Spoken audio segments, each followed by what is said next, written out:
Yo, apa kabar kalian semua? Sehat-sehat semua dong pastinya. Nah, mantap cuy. Hari ini gue mau nge-recap film Alien vs Predator. Film ini sengaja gue pilih selain banyak dari kalian yang minta, tapi juga karena film ini dirilis di tengah-tengah di saat franchise dari film Predator dan Alien berjalan. Sampai akhirnya kedua film tersebut mengakhiri kelanjutan dari filmnya sampai sekarang. Film ini sendiri menceritakan sekelompok orang yang dikirim oleh perusahaan Weyland Corporation untuk menyelidiki sebuah pulau terpencil di Antartika. Kalau kalian ngikutin recap alur cerita 3 film Alien sebelumnya, kalian pasti tahu dengan perusahaan Weyland Yutani. Nah, sekelompok orang ini kemudian terjebak di dalam sebuah situasi, di mana mereka berada di tengah-tengah konflik antara Predator melawan Alien. So, nggak usah lama-lama, seperti biasa, kita jaga dulu cuy.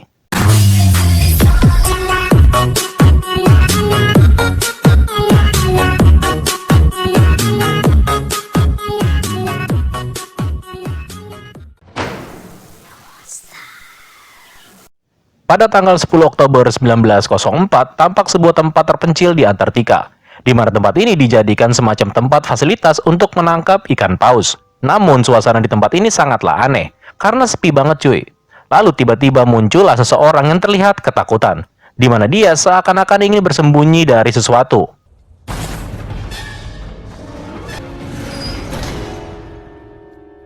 Ternyata orang ini diburu oleh si makhluk predator. Nah, ketika sedikit lagi orang ini bakalan dibunuh, tiba-tiba muncullah seekor makhluk yang langsung menyerang si predator. Scene kemudian berpindah ke orbit bumi, tepatnya tahun 2004, di mana sebuah satelit bumi berhasil mendeteksi suhu panas yang misterius, yang berada tepat di bawah Pulau Bouvetoya, yaitu sebuah pulau yang berlokasi sekitar 1000 mil sebelah utara Antartika.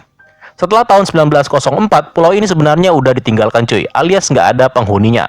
Nah, seorang miliarder sekaligus CEO dari perusahaan Weyland yang bernama Charles Bishop Weyland kemudian membentuk dan mengumpulkan tim yang terdiri dari beberapa ilmuwan untuk menyelidiki sumber panas yang ada di pulau tersebut. Nah, tim yang dibentuk oleh Bishop ini terdiri dari ahli paleontologi, arkeolog, ahli linguistik, pengeboran, dan juga seorang pemandu wanita yang bernama Alexa Woods atau biasa dipanggil Lex. Nah, ini jagoan kita hari ini. Singkat cerita, para ilmuwan dan pekerja ini tiba di sebuah kapal dan dikumpulkan di sebuah ruangan. Nah, si Bishop sebagai orang yang memperkerjakan mereka kemudian muncul dan menjelaskan alasan dirinya merekrut orang-orang ini. Setelah menjelaskan tentang sumber panas yang berasal dari sebuah pulau yang nggak berpenghuni tadi, Bishop juga mengatakan kalau dia menemukan sebuah situs yang diperkirakan mirip dengan sebuah piramida. Namun Bishop nggak tahu siapa dan kapan bangunan tersebut dibangun. Beberapa ahli dari Weyland mengatakan kalau bangunan itu bisa jadi adalah peninggalan kebudayaan suku Aztec. Namun bisa juga berasal dari suku Kamboja, atau bangunan yang serupa dengan peninggalan bangsa Mesir. Hal itu kemudian ditanggapi oleh seorang arkeolog yang bernama Sebastian de Rosa. Sebastian mengatakan kalau hal itu bisa aja benar. Dia juga mengatakan kalau piramida yang terkubur di kedalaman es itu kemungkinan adalah piramida pertama yang pernah dibuat oleh peradaban yang pertama. Dan menurut peta kuno, Antartika dulunya tidak diselimuti oleh lapisan es. Jadi tempat itu bisa dihuni. Karena itulah mereka disewa untuk menemukan keberadaan dari piramida tersebut. Namun karena pekerjaan ini harus dilakukan dengan cepat, si Lex nggak setuju dengan hal itu. Karena dia merasa kalau ekspedisi ini memerlukan rencana yang lebih lama. Tapi si Bishop selaku bos di sini nggak sabaran. Dia nggak mau kalau ada tim lain yang nantinya akan datang dan menemukan piramida tersebut lebih dulu. Karena alasan keselamatan, pada awalnya Lex ini menolak ekspedisi ini. Tapi pada akhirnya dia pun setuju untuk menjalankan misi tersebut. Sementara itu di luar angkasa, sebuah kapal terlihat sedang berada di orbit bumi. Ternyata ini adalah kapal dari para predator cuy. Dan kemudian kapal ini secara tiba-tiba menembakkan sinar energi tepat ke arah tempat di mana Lex dan timnya akan memulai ekspedisi, yaitu Pulau Bouvetoya. Sebagai pemandu dari tim ini, Lex kemudian memimpin tim untuk menyusuri area pulau tersebut. Dengan berbagai peralatan, mereka pun tiba di atas sumber panas yang terdeteksi sebelumnya, yaitu tempat yang sama dengan kejadian awal tadi, yaitu fasilitas penangkapan ikan paus. By the way, ternyata si bos Bishop ini ikut dalam ekspedisi ini cuy. Nah, ketika mengeksplor area ini dan melakukan pengeboran, mereka dikejutkan dengan penampakan sebuah lubang besar, yang ternyata lubang ini mengarah ke piramid yang merupakan tujuan mereka. Menurut pencitraan satelit, tadinya lubang ini nggak ada. Nah, mau nggak mau mereka pun turun untuk menyelidikinya. Karena hal ini, tim pengebor jadi makan gaji buta cuy. Nggak perlu capek-capek mereka ngebor kan. Jadi lubang ini disebabkan oleh sinar energi yang ditembakkan dari kapal predator tadi. Rupanya para predator tersebut sengaja membuka jalan bagi orang-orang ini untuk masuk dan menemukan tempat ini. Singkat cerita, tim ekspedisi ini pun sampai di dasar tempat di mana sumber panas tersebut berasal. Sementara itu di luar, badai salju datang dan menerjang tempat ini. Bersamaan dengan munculnya kapal luar angkasa Predator yang juga datang dan melontarkan 3 buah benda. Dan ternyata yang ada di dalam benda itu adalah 3 ekor Predator. Nah, balik lagi ke bawah, Lex dan timnya akhirnya berhasil menemukan piramid yang digambarkan sebelumnya.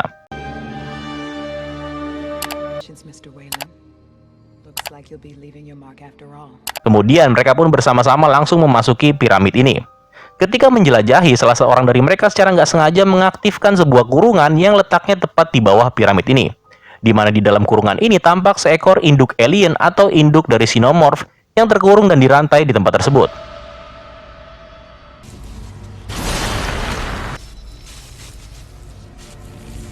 Nah, untuk lebih memudahkannya, kali ini gue nggak akan menyebut alien-alien ini sebagai Xenomorph, tapi hanya alien aja.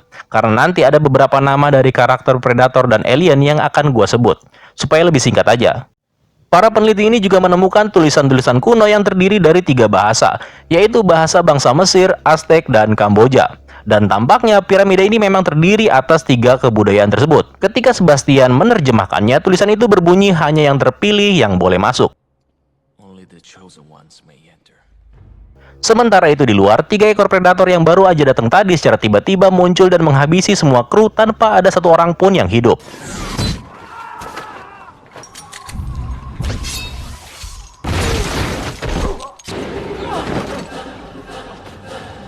Setelah menghabisi orang-orang yang ada di atas, para predator ini kemudian juga turun dan masuk ke dalam piramid, di mana tim peneliti sudah masuk lebih dalam dan sampailah mereka di sebuah ruangan yang tampak seperti ruangan pengorbanan. Di sini mereka melihat banyak sekali tulang berulang manusia dengan rusuk yang hancur yang seakan-akan ada yang keluar dari dalam tubuhnya. Orang-orang yang terpilih dalam bahasa kuno tadi adalah orang-orang yang dikorbankan di ruangan ini. Orang-orang kuno ini sengaja menyerahkan hidup mereka supaya perburuan bisa dimulai.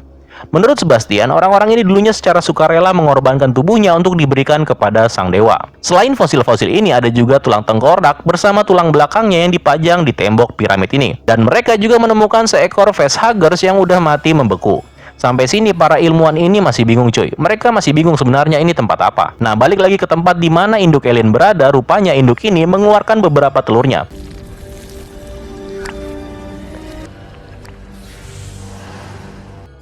Tim kemudian dibagi menjadi 2. Lex, Bastian, dan yang lainnya melanjutkan ekspedisi mereka menuju ruang di bawahnya. Sedangkan sisanya tetap di ruangan ini sambil mengambil beberapa sampel untuk diteliti nantinya. Tim yang dipimpin oleh Lex kemudian tiba di sebuah ruangan, di mana di sini mereka menemukan sarkofagus, atau biasa dipakai sebagai tempat penyimpanan jenazah. Tepat di atas sarkofagus tersebut tertulis sebuah perhitungan waktu, atau kalender suku Aztec. Dan Sebastian menemukan bahwa benda ini sudah disetel sejak tahun 1904. Rupanya 100 tahun yang lalu beberapa orang juga sudah memasuki tempat ini. Dengan menggunakan pencocokan tanggal, bulan, dan tahun 100 tahun yang lalu, maka sarkofagus ini pun terbuka. Dan ternyata itu adalah senjata plasma kepunyaan para predator. Jadi 3 ekor predator yang turun ke bumi sebelumnya, merekalah yang harusnya membuka sarkofagus ini. Nah, tim peneliti kemudian memutuskan untuk kembali dan membawa senjata-senjata ini bersama dengan mereka. Namun begitu senjata-senjata tersebut dicabut, sesuatu kemudian terjadi. Yaitu seluruh sistem yang ada di piramid ini mendadak aktif dan menyebabkan seluruh ruangan ini atau interior piramid ini menjadi berubah-ubah selama 10 menit. Bukan cuma Lex dan orang-orang yang terjebak, tapi tim lainnya yang berada di ruangan pengorbanan juga terkunci.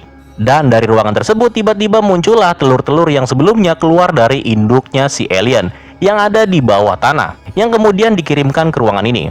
6 ekor facehuggers atau si pencaplok muka kemudian keluar dari dalam telur, yang kemudian merasuki tubuh dari para ilmuwan ini. Setelah itu, bayi-bayi alien kemudian keluar dari dalam perut mereka satu persatu. Sementara itu, Lex dan timnya yang tersisa kemudian memutuskan untuk mencoba keluar dari tempat ini. Tapi di saat yang bersamaan, predator pun mengintai mereka, karena mereka membawa senjata milik para predator tersebut. Satu orang berhasil dibunuh dan di saat yang bersamaan pula, interior piramid juga berubah kembali, sehingga orang-orang ini menjadi terpisah.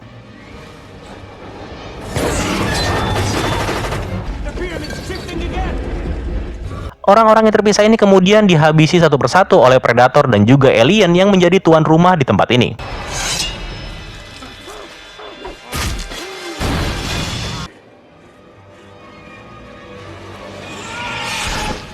By the way, tiga predator ini mempunyai nama, yaitu Chopper, Celtic, dan Scar.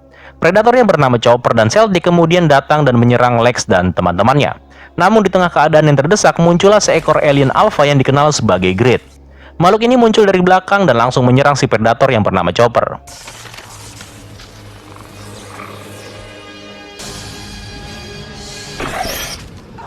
Nah, melihat temannya dibunuh, Celtic pun menyerang makhluk tersebut.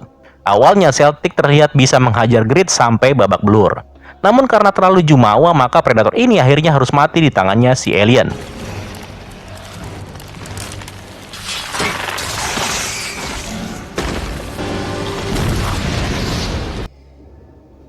Dengan hanya menyisakan Lex, Sebastian, dan Bishop, mereka kemudian mencoba beristirahat.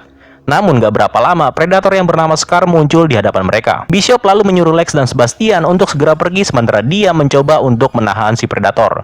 Namun sudah bisa dipastikan Bishop juga harus mati karena kecerobohannya.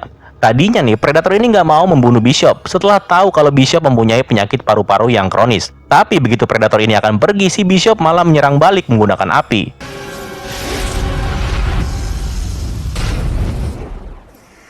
Pinter banget emang ini orang.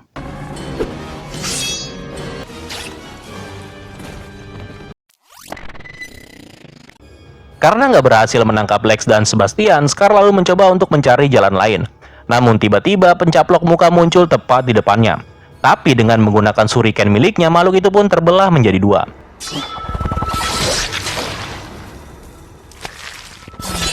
Rupanya dia nggak sendiri, karena seekor alien juga hadir di tempat ini. Dengan mengendap-endap macam ninja, makhluk ini mencoba melakukan serangan yang sunyi, cepat, dan akurat. Namun makhluk ini lupa kalau yang dihadapinya adalah seekor pemburu.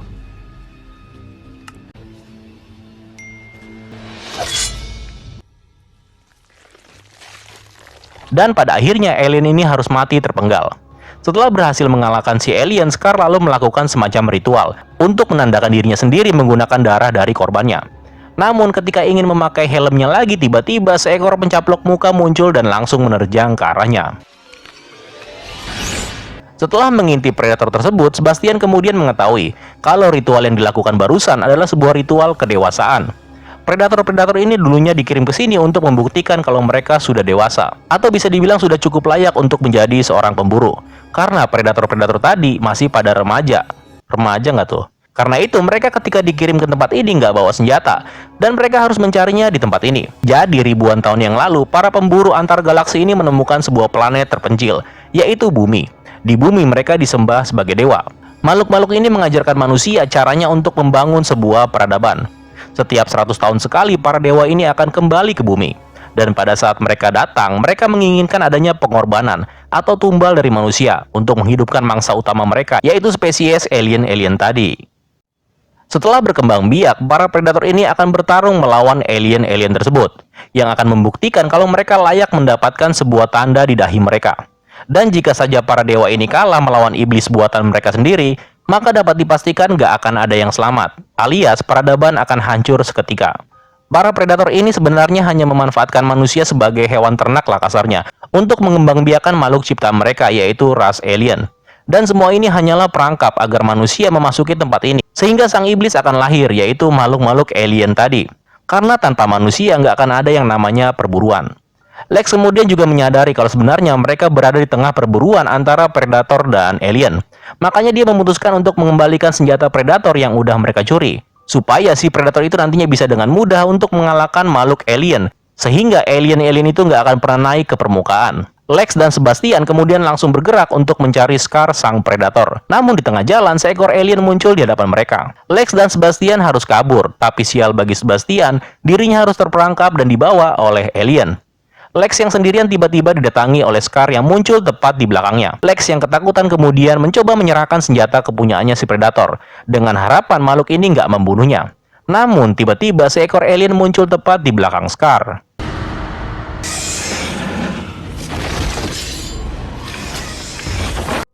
Dengan menggunakan tombak milik Scar yang terjatuh, Lex secara nggak sengaja berhasil membunuh si alien.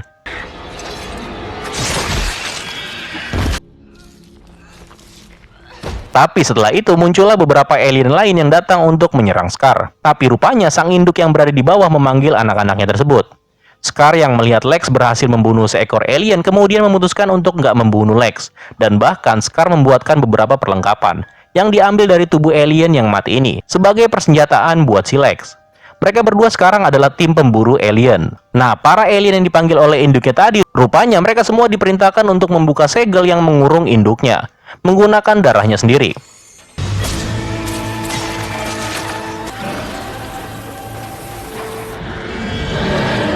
Lex dan Scar kemudian tiba di sebuah ruangan, di mana di sana terlihat banyak sekali telur-telur dari alien, dan diantaranya udah menetas dan sisanya tinggal menunggu waktu. Selain itu dia juga melihat temannya yang bernama Miller yang udah mati, dan juga Sebastian dalam kondisi yang sekarat. Namun sayang, di dalam tubuh Sebastian udah ada bayi alien yang akan segera keluar. Karena itu Lex memutuskan untuk mengakhiri penderitaan Sebastian.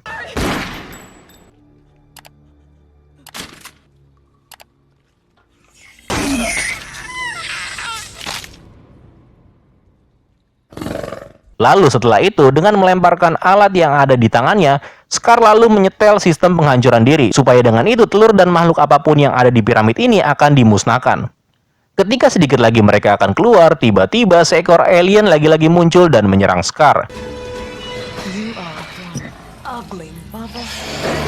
Tapi dengan menggunakan senjata kepunyaan Scar, Lex berhasil membunuh alien tersebut. Bom pun akhirnya meledak bersamaan dengan Lex dan Scar yang berhasil sampai ke permukaan. Ledakan itu tampaknya sangat dahsyat, yang bahkan menyebabkan permukaan tempat mereka berdiri seakan mau terbelah dua.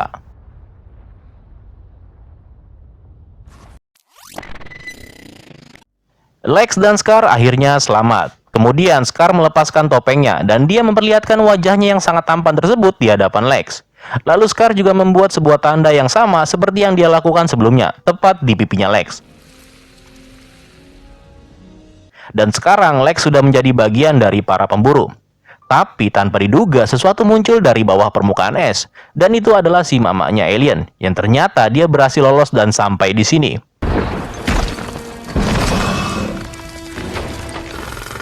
Scar langsung memulai pertarungan antara dirinya dan alien ini.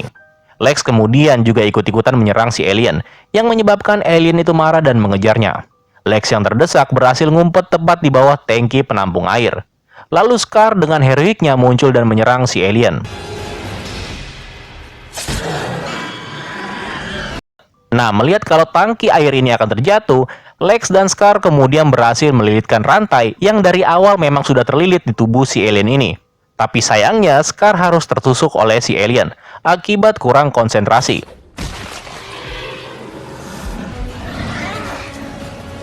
Ngelihat temannya Scar yang akan dihabisi, Lex lalu dengan sekuat tenaga mencoba melepaskan tangki air itu. Dan ketika terlepas secara otomatis, makhluk itu pun tertarik dan masuk ke dalam air.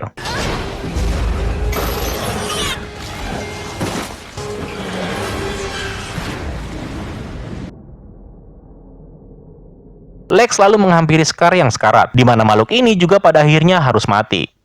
Lex lalu dikejutkan dengan kemunculan sebuah kapal luar angkasa yang sangat besar, dan juga para predator lainnya yang juga muncul di tempat ini. Para predator ini mengumpulkan para pemburu yang gugur di medan perang, dan kemudian ketua dari predator yang tampangnya menyeramkan ini melihat kalau Lex memiliki sebuah tanda di pipinya. Karena itu, predator ini kemudian memberikan sebuah senjata sebagai hadiah atas keahliannya sebagai seorang pejuang atau pemburu. Para pemburu ini kemudian pergi meninggalkan Lex dan meninggalkan orbit bumi. Tapi hal yang gak terduga terjadi sama jasadnya si Scar, di mana seekor alien muncul dari dalam tubuhnya. Dan ceritanya pun tamat cuy.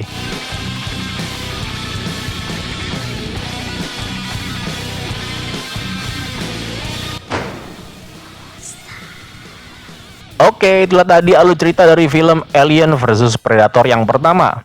Well, alur ceritanya cukup bagus dan cukup rapi menurut gua. Kisah dari film ini sedikit menggambarkan bagaimana tergesa-gesanya manusia dalam mencari sesuatu yang kelihatan berharga. Namun sebenarnya nggak ada yang lebih berharga daripada nyawanya sendiri. Gue cukup terhibur dengan film ini, meskipun menurut beberapa orang di seluruh dunia, film ini belum cukup bagus untuk bisa menyeimbangkan antara alur cerita dari franchise Predator dan juga Alien. Karena gue nggak ngikutin setiap timeline dari kedua franchise tersebut, maka gue hanya bisa melihat dari sisi penonton biasa aja. Dan menurut gue film ini masih sangat-sangat layak untuk kalian tonton. Oke, sekian dulu video untuk hari ini. Gua pamit undur diri, tetap sehat, tetap tersenyum, dan sampai jumpa di video gue selanjutnya. Bye-bye.